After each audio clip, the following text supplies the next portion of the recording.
Sin embargo, pues, llega un paracaidista, ¿verdad? Quien hoy hasta dudamos de que sea realmente venezolano, y se elige como el presidente de los venezolanos, como es el caso de Nicolás Maduro. Bien. Eh, Eso indica, pues, que en política solo necesita estar en el lugar adecuado, en el momento adecuado.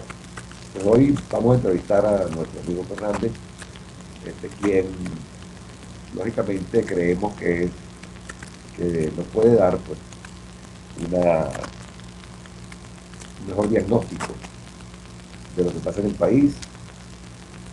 Vamos a tratar precisamente este problema de la salida de los venezolanos de la Corte Interamericana de Derechos Humanos, este, y, y también sobre la acusación que acaba de introducir la oposición venezolana acerca de las elecciones del pasado 14 de abril.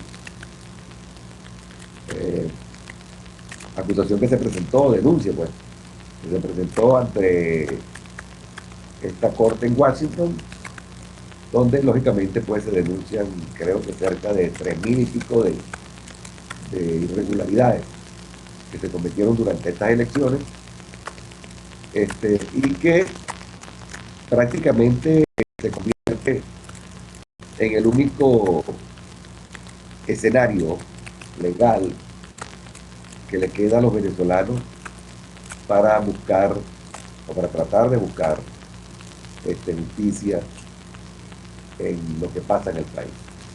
Todos sabemos pues que Venezuela vive dentro de un sistema dictatorial en el cual eh, los que nos están usurpando el gobierno manejan pues todos los poderes, entre ellos el Poder Judicial, y por lo tanto ese Tribunal Supremo que nosotros tenemos y esos tribunales que nosotros tenemos jamás tomarán una decisión que vaya en contra o que perjudique el gobierno o el régimen que actualmente nos gobierna. Así pues, ya eh, Capriles, lógicamente, y la MUD impugnaron los comicios ante el Tribunal Supremo, y el pasado 7 de agosto declaró este Tribunal Supremo la inadmisibilidad, ¿verdad? De los recursos que se habían introducido este, a este tribunal, a los cuales calificó de tener conceptos ofensivos, ofensivos, que buscaban minar la credibilidad de los electores en las instituciones. ¿Y la caja? ¿Y la caja que tú consumiste? ¿Cómo es esto? Eh, El fraude que te consiste la primera caja en Venezuela. Eso es verdad. Pero ellos no solamente que desconocen los recursos, sino que también intentan, Te taparon, tapar la verdad. no, le pusieron una multa, no sé, Me pusieron una multa y le pusieron una multa a Capriles, este, por intentar eh, minar la credibilidad de los electores en el Tribunal Supremo. O sea, ellos, eh, ellos no solamente son, eh, yo diría, inmorales, porque no solamente que cometen la inmoralidad de no recibir las, las irregularidades, que yo en lo personal, ¿verdad? Fui protagonista de una de ellas, esas 3.000. Una de ellas la protagonicé yo en razón de que descubrí una caja de votos lanzada desde un vehículo militar en el, Un CAT 5. en la troncal 5, en la carretera, pues la carretera nacional que une a Barinas con San Cristóbal. Eh, y lógicamente, pues, qué casualidad que esa caja que habían tratado de desaparecer era nada más y nada menos que la, la caja que correspondía a un centro de votación de, de una mesa en la cual la oposición había ganado ampliamente las elecciones durante ese día. Por supuesto, este caso se reportó dentro de estos 3.000 casos que se denunciaron, pues, y ellos ahora con su cara muy lavada, el 7 de agosto, declara inadmisible todos esos recursos. Y después no solamente es que son inmorales, sino que son tiranos, porque es como que cometen la arbitrariedad de no admitir los recursos y después quieren mandar a callar y utilizan su poder para tratar de callar al, a Enrique Capriles, acusándolo de que estaba prácticamente desprestigiando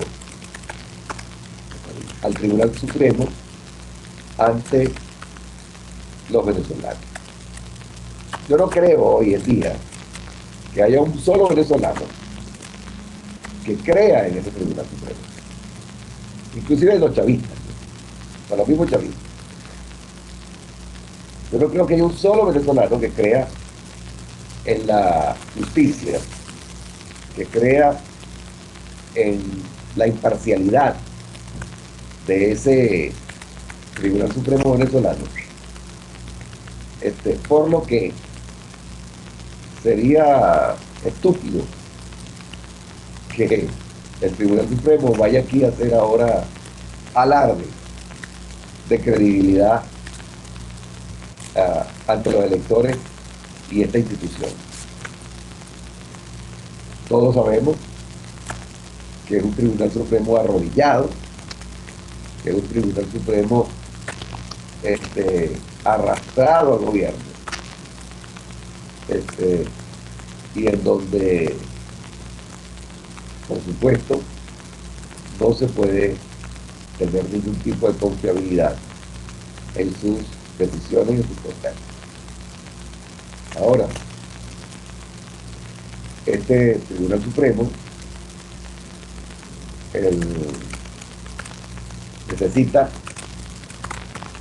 que tome una decisión para que el sistema interamericano de justicia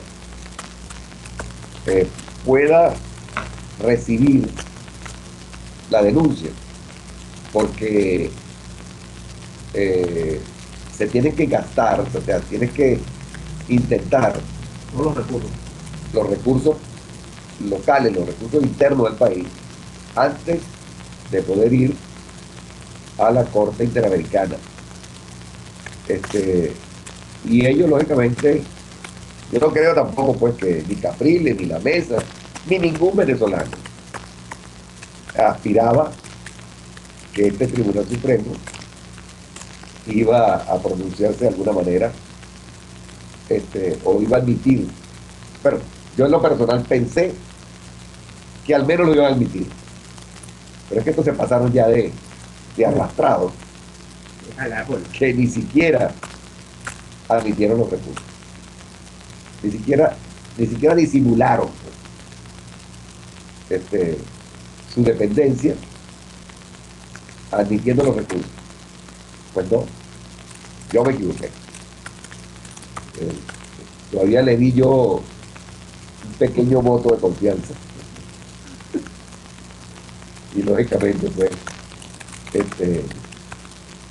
quedé completamente desilusionado porque ni eso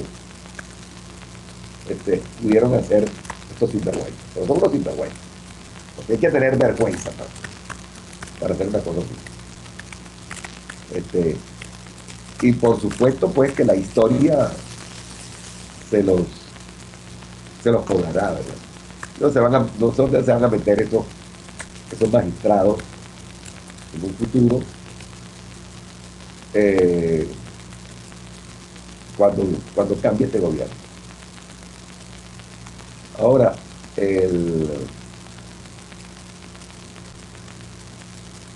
oímos pues que hoy, regrésame la batalla, pero oímos que hoy el, la MUD introdujo pues a través eh, del subsecretario ejecutivo, Ramón José Medina, la denuncia.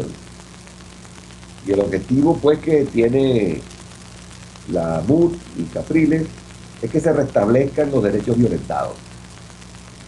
Entre ellos pues se está solicitando de que la Corte solicite La comisión. la, La comisión solicita. la comisión. A la Corte. Correcto. Una vez que la Corte decida, No, la comisión. La comisión primero decide. O sea, consigue elementos y la misma comisión va a la Corte. Ok, aquí el doctor, el productor, el doctor abogado, pues, Roberto Alvarado nos explica. El recurso va primero a la Comisión Ajá. Interamericana de Derechos Humanos. Ajá. Esa comisión Ve elementos. analiza el caso y si consigue elementos, Va a la Corte. lo lleva a la Corte. Ajá. Una vez que llega a la Corte sí toma decisiones. Toma decisión y tiene que ejecutarse. Entonces, esa decisión obligaría en este caso al Estado venezolano a volver a hacer las elecciones. O sea, lo obligaría a hacer una celebración de elecciones justas, libres y democráticas, para que se restablezcan lógicamente los derechos violentados. Ahora, lo que tenemos entendido también es que estas decisiones no son muy rápidas ni muy expeditas. Sabemos que estas decisiones duran a veces años. No, dependiendo de la presión que se haga a nivel internacional. Acuérdate que como pasó con el caso de Leopoldo López, que Leopoldo López salió esa decisión rápido. Claro, el Tribunal Supremo de Justicia venezolana no le paró. Okay. Bueno, la experiencia que tenemos es que por lo general estas decisiones duran mucho, no duran años a veces. Claro, pero dependerá de la presión pública, ¿no? que hagan que hagamos los venezolanos, ¿no? Y en este caso, hay nuestros amigos que están allá en Washington, y los que están en Nueva York y cerca de donde está la sede de la Comisión Interamericana de Derechos Humanos, pues ayuden al país en manifestar, en pronunciarse a través de la premura con la que necesitamos los venezolanos esta decisión. Ahora nosotros pues estamos esperando a que se anulen esas elecciones y se repitan, por supuesto, por considerarlas completamente fraudulentas. Además, pues, la MUD solicita el mecanismo llamado como per saltum, en este caso para dar prioridad al estudio de su denuncia, ya que las condiciones para la celebración de elecciones justas deben establecerse cuanto antes, dado que en diciembre habrá nuevos comicios de elecciones. Ese per saltum, ese mecanismo precisamente va dirigido a esta necesidad de que la comisión se pronuncie lo más rápido posible. Y es la esperanza de la MUD que la decisión se tome antes del mes de diciembre, en razón de que en este mes de diciembre tendremos las elecciones Claro. eh, municipales, las elecciones municipales. Lo que querría decir también que si la Corte aprueba, pues tendríamos que suspender otra vez las elecciones municipales porque no las podemos hacer a dos juntas, ¿verdad?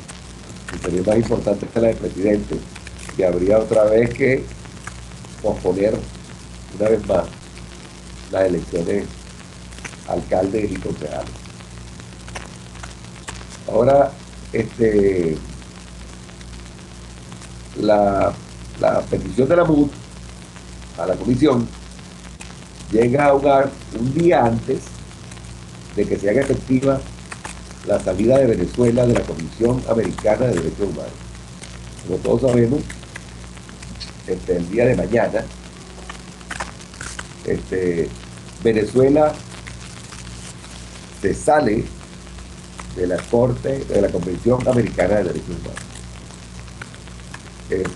ya que se cumple un año de que hicieron la solicitud y como está en el acuerdo de la convención, ellos tenían que esperar un año para que esta se hiciera efectiva.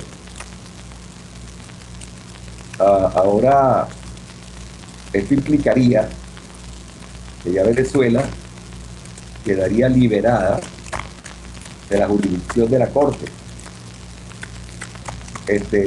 aunque no de la Comisión. O sea, ya la decisión que tome la Corte no la tiene por qué acatar el país, pero lógicamente sigue atenida a la decisión de la Comisión porque la petición, o sea, la denuncia, se recibió un día antes que se hiciera efectivo el paso de la Comisión. Ahora, ¿qué efecto podría tener esto? Bueno, que a lo mejor la Corte, cuando llegue la decisión a la Corte, a lo mejor la Corte pues no la procese, porque ya Venezuela no es consignataria de la convención. ¿Y dónde vamos? ¿Nos iremos? ¿Ah? ¿Y dónde nos iremos después? ¿Dónde nos iremos? Ajá. Bueno, todavía no queda el recurso de la ONU, ¿verdad? Entonces, una vez que ya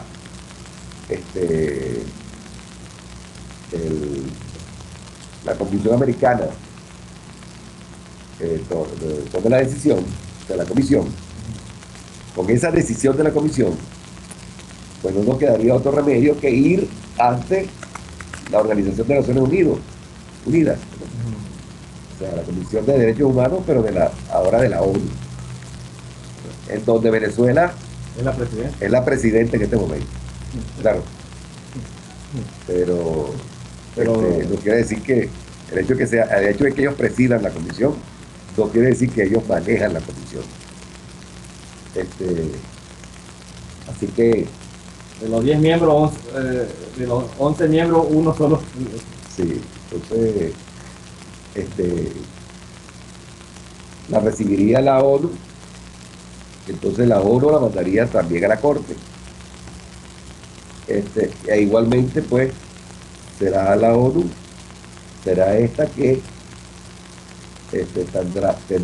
tendrá que tomar decisión sobre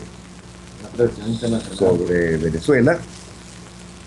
Y no sé entonces qué estrategias tendrán los chavistas para tratar de evitar esta situación, que al fin y al cabo pues sabemos que estos chavistas, como ya los conocemos, estos comunistas, estos iquiques comunistas, porque ni siquiera comunistas son, estos socialistas, estos galpos, estos malandros que tenemos nosotros en el gobierno,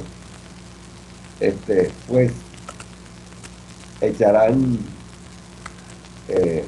esto de los derechos humanos en el cesto de la basura, porque ellos al fin y al cabo no les importa qué carrizo piensa el mundo de este país.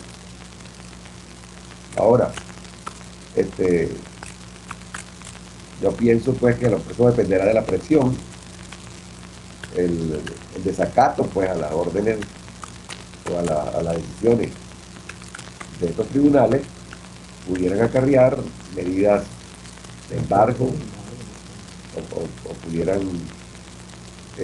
Rumbo a Cuba. acarrear medidas de aislamiento Rumbo a Cuba. comercial rumbo a lo que a lo que pasa en Cuba, ¿verdad? Como tienen a Cuba en este momento con un embargo económico alrededor de él, que bueno, que es un embargo entre comillas, ¿no? Porque vemos cómo hay países que violan el embargo, y Venezuela es uno de ellos. Eh, y por supuesto, ya todos los países que están en el ALBA violan el famoso embargo ese, y no pasa nada. Así que ellos están despreocupados. Eh, por cierto que el entrevistado de hoy escribió un artículo que hablamos que necesitamos cambiar el gobierno venezolano. Pero él dice también que necesitamos también cambiar la oposición. Definitivamente, pues, esta posición que tenemos, a pesar de que hace estos esfuerzos legales, todos sabemos que estos castristas hacen caso omiso a todas las formalidades del mundo. Hacen caso omiso a todos los acuerdos o condiciones que le pongan el mundo para definir o para localizar su poder. Cualquier cosa que les afecte su poder, pues simplemente lo desestima. Entonces, ya Venezuela pues está convirtiéndose en un país ya no de tercer mundo, sino de cuarto. Tipo esos países allá de África, donde están esos tiranos y esos caudillos terroristas. Y hacia allá vamos los venezolanos. Ahora, pues, si bien es cierto, nosotros no somos Cuba, nosotros tenemos un arma que se llama el petróleo, y es un producto provinciado por los países del mundo, quienes hemos ya experimentado como muchos voltean la cara para aceptar las irregularidades que aquí se cometen y las normas que existen con solo tener el uso o el aprovechamiento de los recursos petroleros del país.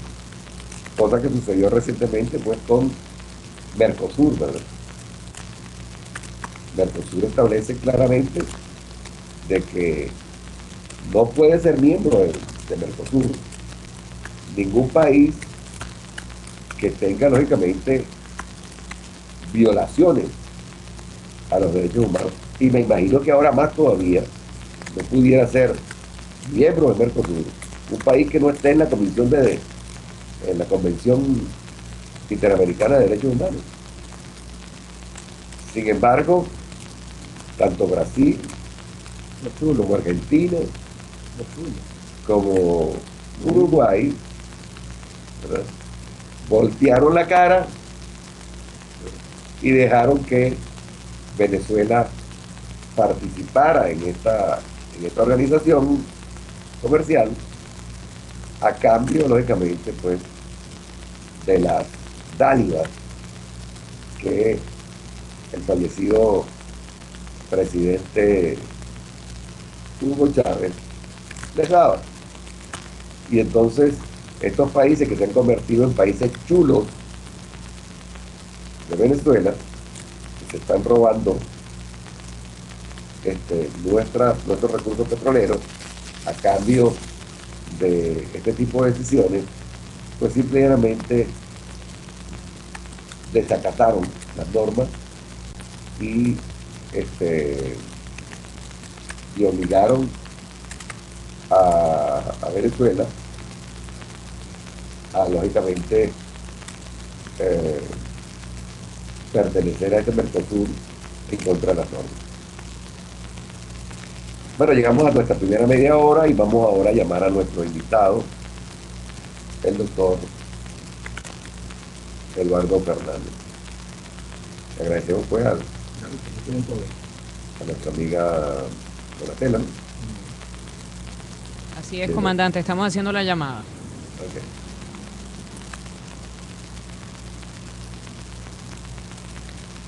El doctor Eduardo Fernández, como ustedes saben, fue presidente del Partido Social Cristiano COPEI por muchos años. Ahora COPEI, pues, un partido renovado, con nuevas autoridades, casi todos jóvenes, nuevas caras. ¿Aló? Buenas noches, doctor Fernández. A sus órdenes, estoy a sus órdenes. Es el teniente, el comandante González Cazorla, desde Miami para Radio Net, en la entrevista de los peinillazos de Cazorla. Le damos unas buenas noches y un saludo pues de todos los venezolanos en el mundo. Muchas gracias. Doctor Fernández, pues quisiéramos compartir con usted pues, algunas de las situaciones que está pasando en este momento en nuestro país y que, lógicamente, ¿quién mejor que usted, que un hombre que se mantiene al día pues en el espacio político venezolano, nos puede dar su opinión y ilustrarnos a todos los que estamos fuera del país? Quisiéramos saber su opinión acerca de lo que pasa con la salida de Venezuela de la Convención Interamericana de Derechos Humanos. ¿Qué le parece a usted? Bueno, yo considero que eso es un error, y un error grave, que le hace mucho daño a la imagen de Venezuela en la comunidad internacional, aunque sin embargo los ciudadanos venezolanos tendremos de todas maneras abiertos muchos recursos de la propia comunidad internacional para la defensa de los derechos humanos de cada uno de los ciudadanos de este país. Pero yo considero que el gobierno comete un error que le hace, repito, daño a la imagen internacional del país. Nosotros suscribimos esos acuerdos de la Comisión de Derechos Humanos en el ámbito interamericano y en el ámbito mundial también de las Naciones Unidas. Además hemos tenido distinguidos venezolanos que han tenido una actuación muy respetable y muy digna en esa comunidad, como Pedro Niquen, que fue presidente del Tribunal de la Comisión Interamericana de Derechos Humanos, y Carlos Ayala Corado y algunas otras personas. De modo que simplemente me parece un error. Deploro y lamento mucho que el gobierno venezolano haya tomado esa decisión. Ahora, el salirnos de la convención nos deja qué recursos a los venezolanos, porque todos sabemos que en Venezuela la justicia está prácticamente secuestrada pues por el régimen, y prácticamente pues la única puerta que teníamos era ir hasta esta comisión a interponer nuestros recursos, que de paso también tenemos conocimiento que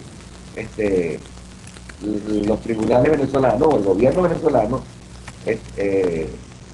no acataban ni ponía en ejecución lo que les ordenaban. Entonces, ¿quién podrá defendernos ahora? Desde luego que los venezolanos debemos agotar siempre los recursos internos, los recursos nacionales, independientemente de lo cuestionado que está la administración de justicia en el país. Debemos agotar las instancias nacionales, pero al servicio de los ciudadanos venezolanos estarán siempre los organismos internacionales, especialmente los interamericanos, pero también los que tienen que ver con las Naciones Unidas y con la comunidad mundial, porque ya la defensa de los derechos humanos se ha convertido en un hecho global. No es cuestión de cómo funcionan los tribunales nacionales en un determinado país, sino que es cuestión de interés de la comunidad internacional, de tal manera que los venezolanos tendremos acceso, una vez agotados los recursos jurisdiccionales en el ámbito nacional, de acudir a los mecanismos internacionales o supranacionales que se ocupan de velar por los derechos humanos. Pero hoy la Mesa de la Unidad interpuso una denuncia ante esta Corte, esta comisión, con respecto a las irregularidades cometidas durante el proceso de elecciones. ¿Cómo entendemos eso si estamos prácticamente fuera de... Bueno, la vigencia de los derechos no desaparece por la denuncia que ha hecho el gobierno venezolano de su compromiso con el sistema interamericano de derechos humanos. De modo que los integrantes de la Mesa de la Unidad Democrática y los asesores del candidato Enrique Capriles han procedido muy correctamente, acudiendo a la instancia nacional inicialmente. Acudieron al Consejo Nacional Electoral para agotar la vía administrativa. Después acudieron a la Corte Suprema de Justicia, a los organismos jurisdiccionales, y una vez agotados esos recursos y dada la circunstancia de que no obtuvieron respuestas satisfactorias, está previsto en la Constitución venezolana que un ciudadano venezolano puede acudir a los organismos que defienden los derechos humanos a nivel supranacional, y por tanto están actuando correctamente cuando elevan su denuncia a esos niveles. O sea, eso quiere decir que a pesar de que no estemos suscritos en la convención, todavía podemos ir a esa corte a denunciar. Sí, señor, así es, porque en primer lugar los actos contrarios a los derechos humanos no prescriben, y en algún momento pues prevalecerá cualquier cosa que tenga que ver con sanciones a hechos contrarios al respeto de los derechos humanos. Pero es que además está abierta también, repito, la instancia mundial en los organismos dependientes de las Naciones Unidas, más allá de los organismos del sistema interamericano. Y eso no puede ser simultáneo, no pudieron haber ido a la Interamericano y después Podría ser, pero incluso han podido ir al nivel de Ginebra, que es donde funcionan estos organismos dependientes de las Naciones Unidas, sin necesidad de agotar la instancia interamericana. Pero no me parece mal que hayan utilizado o que estén dispuestos a utilizar los dos mecanismos sucesivamente o simultáneamente. No conozco realmente los detalles de la estrategia de los demandantes, pero puede ser que vayan primero a la Corte Interamericana y después a los organismos en Ginebra, pero pueden hacerlo sucesivamente o pueden hacerlo simultáneamente. Okay. Ahora, la estrategia de llevar esto ante la Corte Interamericana implicaría pues tratar de buscar una decisión de esta Corte que obligue al país o que obligue al régimen volver a hacer las elecciones. ¿Pudiera pronunciarse esta Corte a pesar de que no está Venezuela suscrita a ella? La Corte debe conocer el planteamiento debe conocer la denuncia y debe producir su decisión y evacuar las pruebas y tramitar, digamos, la denuncia que se está formulando y presentar sus conclusiones. Esas conclusiones pueden ser, como usted lo dice, solicitar del Estado correspondiente rectificar o corregir su conducta, o puede ser una declaración que tenga una fuerza moral también muy importante y muy influyente. De modo que, bueno, vamos a ver cómo se desarrollan esos acontecimientos y se está iniciando un proceso que debemos estar muy pendientes y muy vigilantes de ver hasta dónde llega y cómo se desarrolla. Ahora, también igualmente hemos visto cómo la Corte ha tomado decisiones en muchas oportunidades. Pues nosotros aquí tenemos por ver un caso en donde la Corte ordenó la protección de uno de nuestro productor. Y el país no le paró. El país ni le hizo caso. Yo no diría el país, yo diría el Estado o el gobierno más específicamente, ¿no? Bueno, sí, el gobierno, pues, en este caso. El gobierno no le paró, no, ni le hizo caso. Y a pesar de que se hizo el reclamo ante la Corte, pues no pasó nada. El desarrollo de la jurisdicción internacional ha sido muy interesante y muy acelerado en los últimos años. Sin embargo, todavía falta un trecho por andar antes de llegar a lo que pudiéramos llamar una especie de gobierno global o de jurisdicción internacional con capacidad de hacer cumplir las decisiones de los organismos internacionales. En Europa y en el caso de la guerra de la antigua Yugoslavia, de los países balcánicos, llegó el momento en que obligaron a los responsables de hechos contrarios a los derechos humanos a comparecer ante el tribunal y están pagando sentencia y han sido sentenciados y castigados.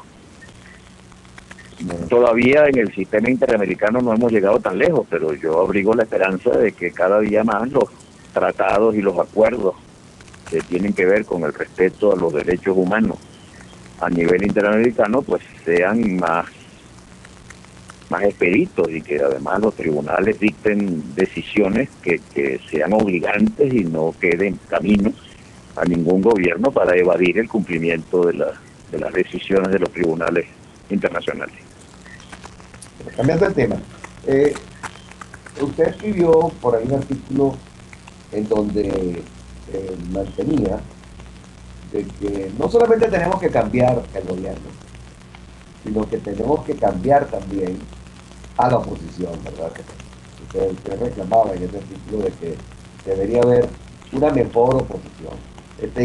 ¿Qué le critica usted a la oposición actual venezolana?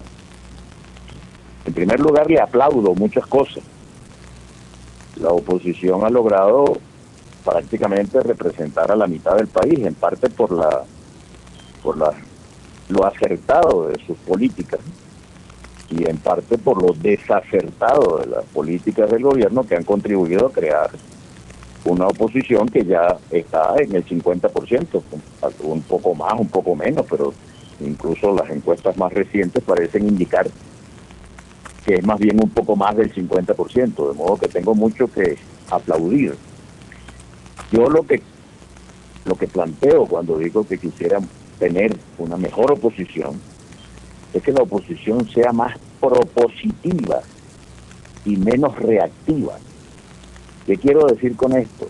La oposición muchas veces, o sus voceros o sus líderes, que tienen muchos méritos, pero muchas veces caen en la convocatoria del gobierno a debates subalternos y a debates intrascendentes, en lugar de focalizarse en presentar propuestas para resolver los problemas de los ciudadanos venezolanos que estamos sufriendo por el alto costo de la vida, por el estancamiento del aparato productivo, por el desabastecimiento de los mercados, por la inseguridad en las calles, en las ciudades, en las casas, por todas estas circunstancias, y entonces yo desearía tener una oposición que ponga más el énfasis en las propuestas para resolver los problemas nacionales que en estar respondiendo a las provocaciones que muchas veces surgen de las políticas del gobierno y de las estrategias del gobierno. Y además, aplaudo mucho que estén unidos todos los partidos, pero creo que la oposición tiene que hacer un esfuerzo y sus voceros tienen que hacer un esfuerzo por representar no solamente a los partidos, sino a toda la sociedad venezolana, a todos los venezolanos que queremos un cambio para avanzar y para progresar. De modo que no basta con decir que queremos cambiar el gobierno, sino también anunciar las propuestas que nos animan a cambiar muchas más cosas en Venezuela que necesitan ser cambiadas además del gobierno. Porque tenemos un modelo rentista petrolero que tiene que ser sustituido. Y a mí me encantaría que la oposición esté explorando y presentando propuestas para sustituir al modelo rentista petrolero. Y la otra cosa que también me complacería mucho es que la oposición presente propuestas para resolver un problema fundamental, que es la falta de unidad nacional. La oposición no debe contentarse con unir a todos los opositores, sino que tiene que presentar caminos de reconciliación nacional, porque un país dividido no va a progresar, no va a salir adelante.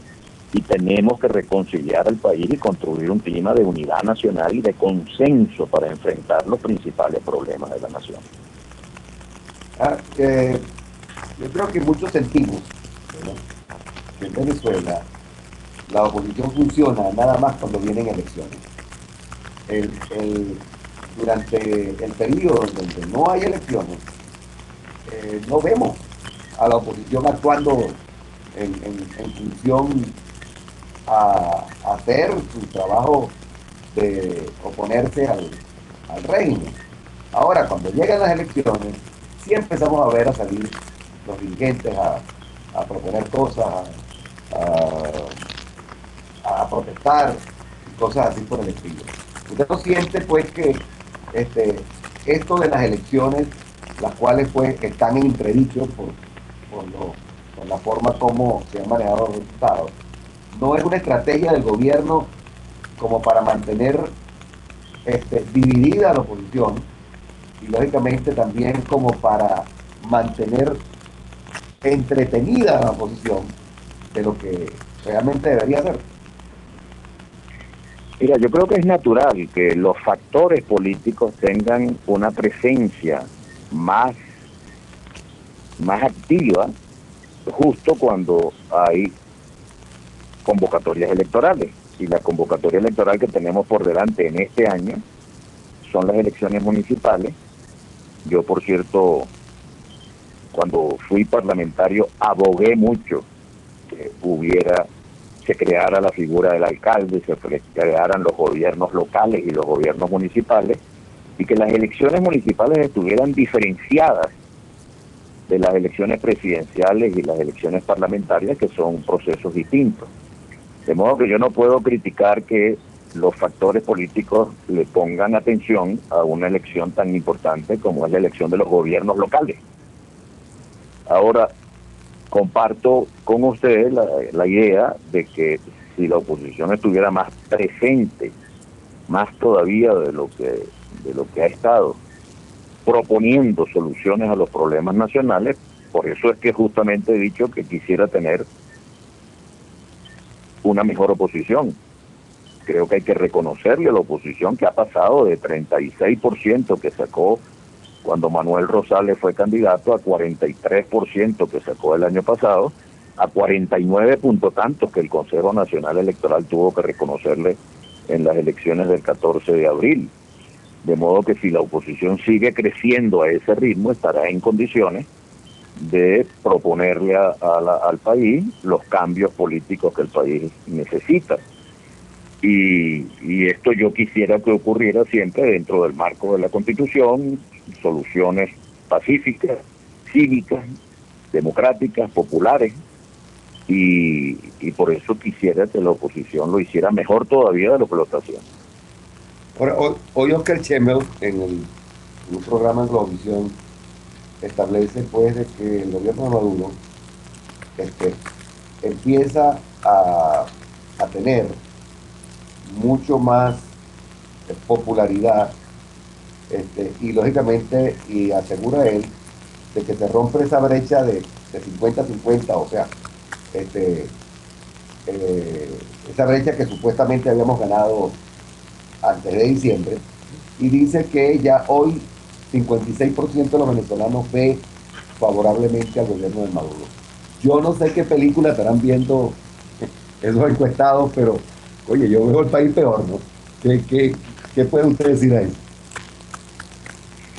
Yo tengo la percepción de que la mayoría de los venezolanos queremos un cambio y que la mayoría de los venezolanos apostamos a una política de reconciliación nacional y que la mayoría de los venezolanos queremos que haya paz y que hayan soluciones a los problemas económicos y sociales, que haya crecimiento económico, que se acabe el alto costo de la vida y la inflación, que desaparezca la inseguridad.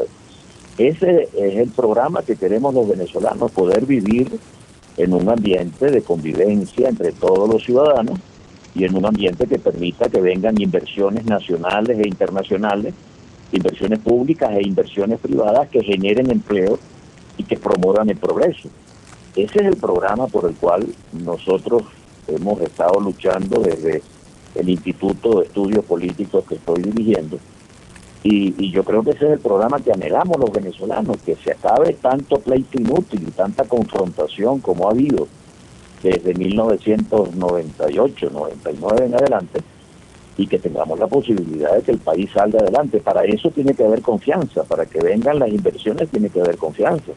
Y por supuesto la rectificación más importante tiene que hacerla el gobierno y tiene que crear un clima que le permita a los inversionistas sentir que vale la pena invertir en este país, que tiene tantas posibilidades de crecimiento económico y de bienestar para cada uno de los ciudadanos.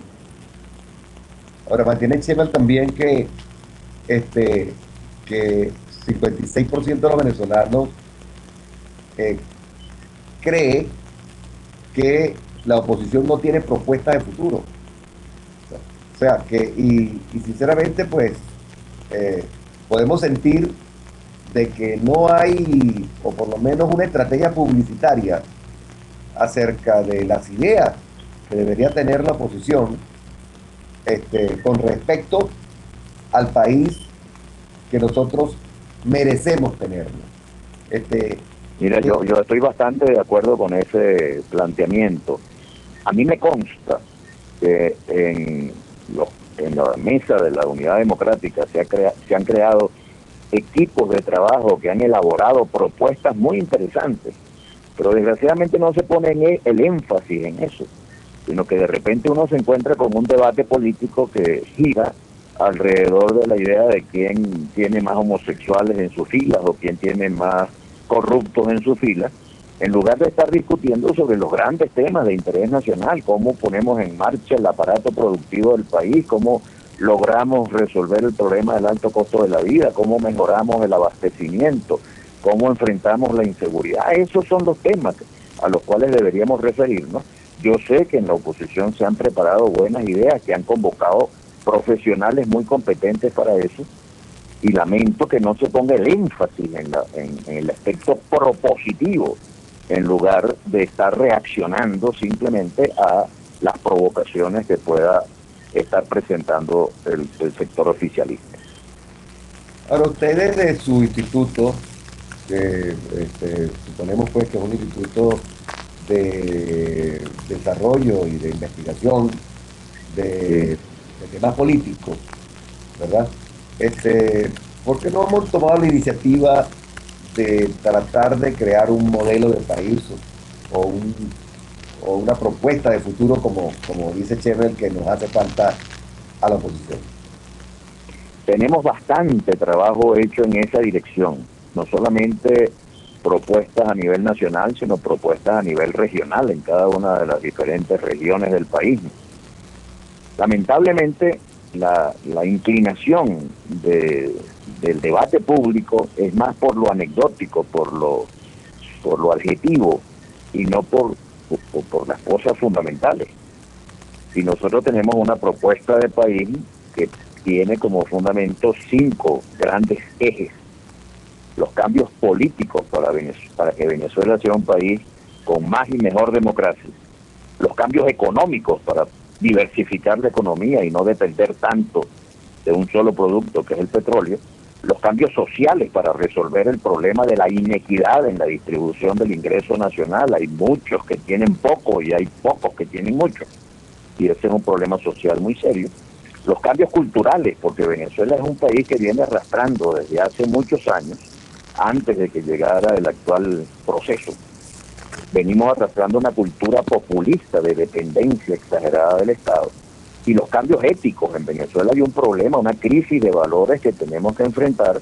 En Venezuela, por ejemplo, el respeto al derecho a la vida se ha disminuido dramáticamente, el respeto a la propiedad y una serie de factores que reclaman una respuesta. Nosotros hemos trabajado sobre esos 5 ejes y tenemos propuestas sobre la materia. Ahora, no somos un partido político, no somos los voceros de la alternativa, pero creo, y yo le exijo siempre a mis colaboradores y a mis compañeros en el instituto, que tenemos que trabajar mucho más por hacer presente ante la opinión pública cuáles son, a nuestro juicio, los problemas neurálgicos del país, los verdaderos y trascendentes problemas, y las propuestas que hemos elaborado para esos problemas.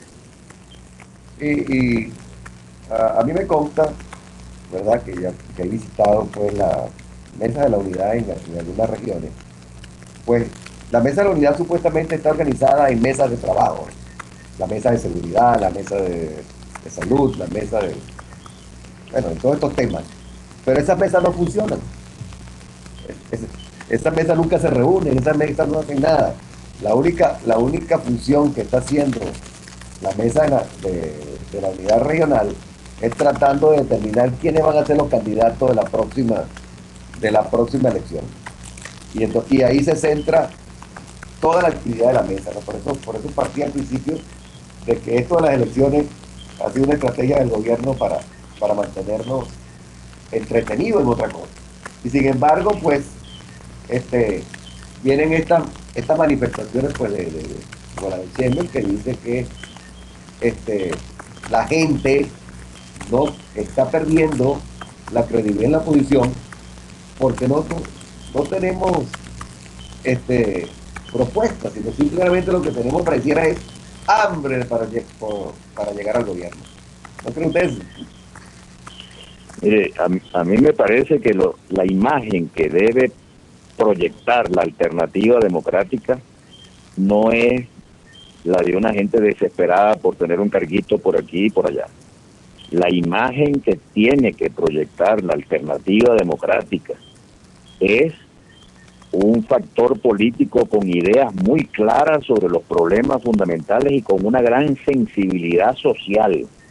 Es decir, que compartimos la angustia de los venezolanos por tener más y mejor democracia, que compartimos la angustia de los venezolanos por tener una economía desarrollada, que crezca y que genere riqueza y que genere empleo, por tener más equidad social, por tener mayor nivel de educación, mejor educación de calidad para que podamos competir con los países desarrollados en ciencia, en tecnología, en investigación, en informática, y que tengamos además un clima moral, un clima ético de excelencia.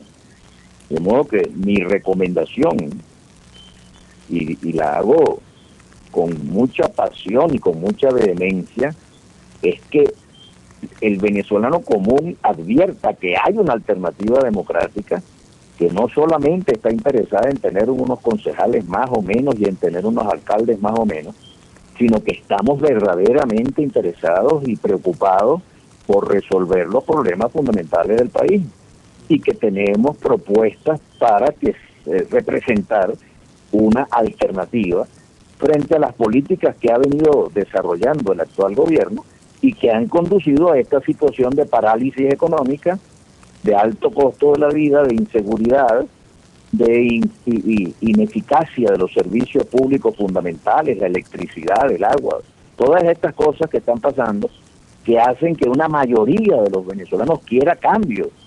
Pero esa mayoría de los venezolanos que quiere cambio quiere saber cuáles son los cambios que estamos proponiendo y cuáles son las políticas que estamos proponiendo para sustituir a las políticas actuales. Bueno, mi querido amigo, hemos conversado bastante, ¿no? Sí, ya llegamos al final del programa. Tu saludo pues para los venezolanos en el exterior que... No, yo muy honrado y muy agradecido por esta conversación con ustedes y por esta oportunidad que me dan de hacerles llegar a todos los compatriotas, tanto los que están en Venezuela como los que están fuera del país, un saludo muy cordial, muy fraterno y una invitación a que, a pesar de las dificultades que estamos atravesando, conservemos el optimismo y la confianza en que este país tiene los recursos para salir adelante y que vamos a superar estas crisis, tanto la crisis política como la económica, como la social, como la ética, como la cultural, que vamos a superar esas crisis y que debemos tener una gran confianza y una gran disposición a colaborar y a trabajar en la construcción de un futuro mejor para todos. Bueno, amén, que así sea. Muchas gracias, doctor Fernández. Un abrazo y muchas gracias por la llamada. Gracias a todos los oyentes de su programa Los Peinillazos de Cazorla. Los espero la próxima semana, el próximo lunes, por su Radio Next. Recuérdense que estamos aquí a las 7:30 hora Venezuela, 8 de la noche hora Miami. Y desde Barinas nos despedimos. El productor, el doctor Robert Alvarado y este servidor. Muchas gracias.